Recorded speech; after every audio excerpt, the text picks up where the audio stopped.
Bugün Brawl Stars oynayacağıq. Görürsünüz də. Hə, bugün Brawl Stars oynayacağıq. Kanalıma abunə olmayı unutmayın. Hə, gəlirəm. Karakterimi dəyişək də. Hansından dəyişim görəsən. Görev eləyəcəm. Bu atkılı bastıradığı bir tane şey var, onu boş verin. Kraker. Onun adı Clancy. Təzə çıxartdım. Gəl bir tane beyzi yandıranla oynayaq. Hə, gəl oynayaq dostlar.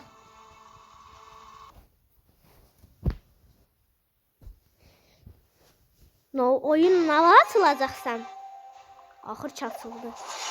Sürpriz gözləmirdim, can yox, gəl bir dəqiqə. Gəl! Oo, profesyonelmi? Biri mənə can verir. Marojna yiyirəm, can alıram. O da marojna boğazımızı üşürdü. Bu necə ola bilir? Nəysə, bıdı eləməyim.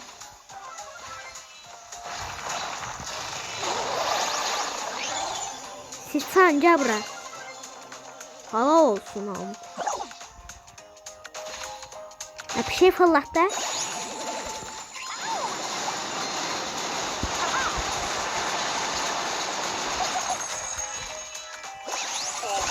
Hə dostlar, görürsünüz oynayırım.